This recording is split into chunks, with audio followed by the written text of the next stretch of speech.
नमस्कार। मैं doctor Neelam Chaudhary, assistant professor, government law college, Ajmer. आज हम एलएलबी थर्ड ईयर के fourth paper labour and industrial law second के बारे में बात करेंगे। आज का जो हमारा टॉपिक है वो कॉन्ट्रैक्ट लेबर से रिलेटेड है। कॉन्ट्रैक्ट लेबर को ठेका श्रम कहा जाता है। भारत में ठेका श्रमिक सामान्यतः उन कामगारों को कहा जाता है जिन्हें प्रयोगकर्ता एंटरप्राइज के लिए ठेकेदार द्वारा काम पर लगाया जाता है। और एक यह जो सिस्टम है रोज़गार का, ये बहुत ही ज़्यादा डेवलप है और बहुत ही ज़्यादा इम्पोर्टेंट है। इस तरीके के जो लेबर है, जो कामगार हैं, उनकी संख्या करोड़ों में है और वो बहुत अलग अलग तरीके के कामों में लगे हुए हैं।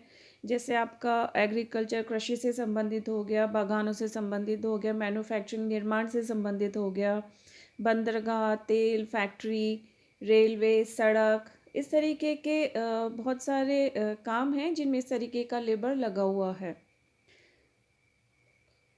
इस तरीके के लेबर के जो हित होते हैं उनको सुरक्षित करने के लिए एक एक्ट बनाया गया है जिसका नाम है the contract labour regulation and abolition act 1970, ठेका श्रम विनियम एवं उन्मूलन अधिनियम 1970। इस एक्ट को बनाने का जो मेन उद्देश्य था वो था इस तरीके के जो कामगार हैं उनके हितों को सुरक्षित रखना।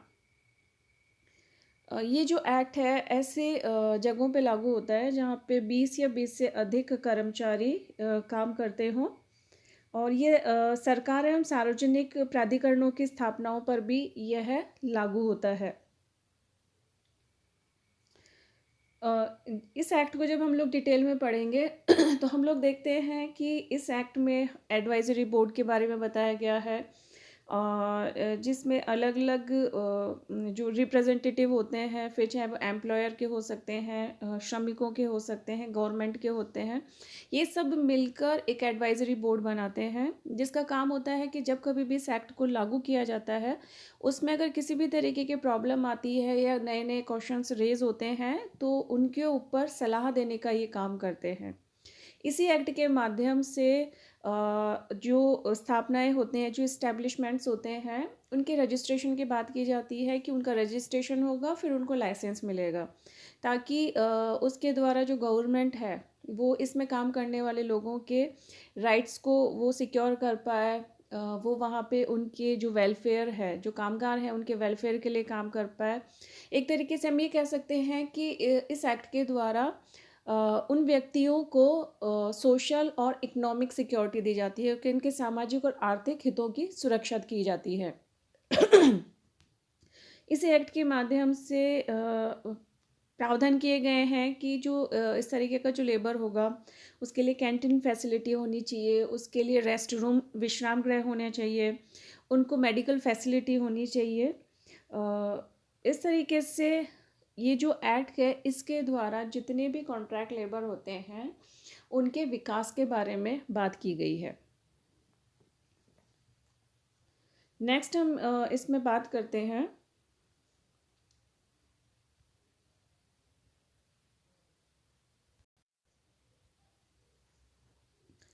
ये जो एक्ट है इसकी जो उद्देशिका है उसमें कहा गया है कि जो अधिनियम का निर्वचन इस प्रकार किया जाना चाहिए जिससे सामाजिक एवं आर्थिक न्याय प्राप्त किया जा सके एवं पूर्णतः संवैधानिक दिशा निर्देशों का इसमें पालन किया जा सके।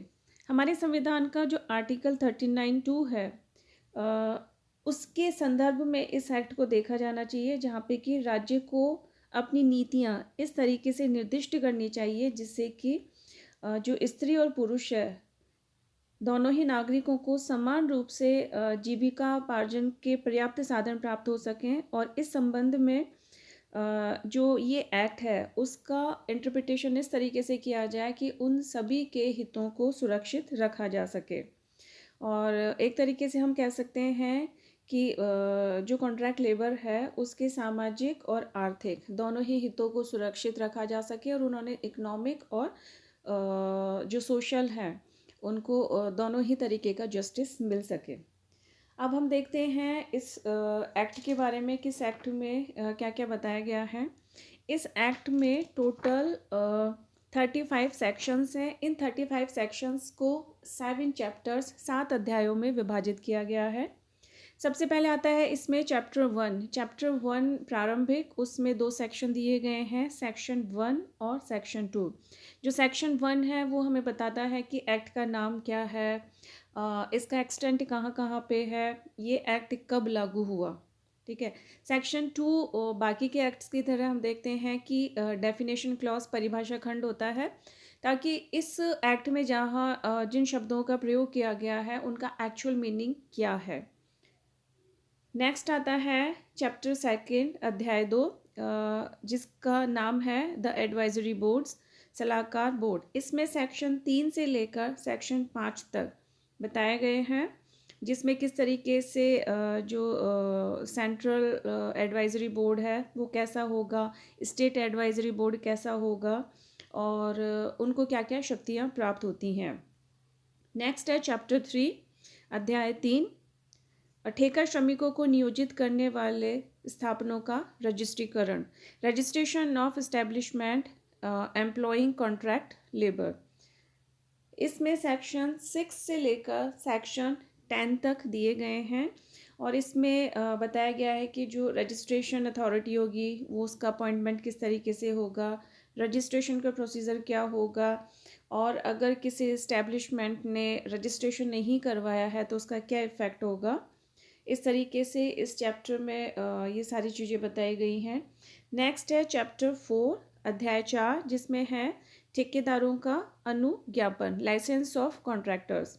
इसमें सेक्शन 11 टू सेक्शन 15 बताए गए हैं। नेक्स्ट अपना चैप्टर आता है चैप्टर 5। चैप्टर 5 का नाम है ठेका श्रमिकों का कल्याण और स्वास्थ्य, welfare and health of contract labour.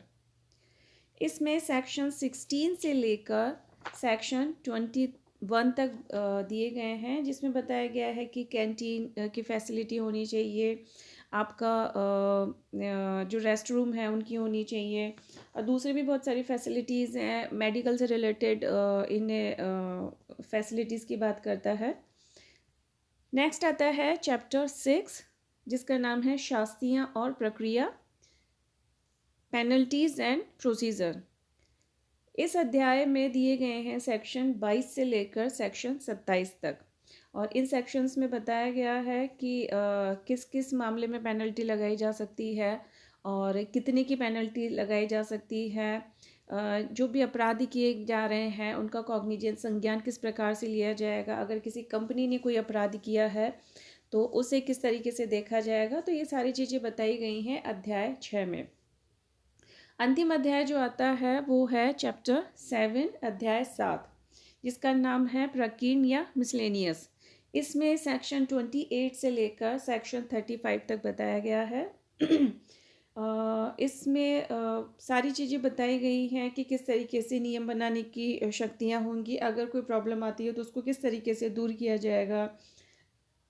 जो रजिस्टर और दूसरी अन्य जो लिखत होती हैं उनको किस तरीके से मेंटेन किया जाएगा, और अगर इसमें कोई कार्रवाई की गई है इस एक्ट में तो जो भी कार्रवाई कर रहा है क्या उसको किसी तरीके का कोई संरक्षण दिया गया है, तो वो सारी चीज़ें इस चैप्टर में बताई गई हैं।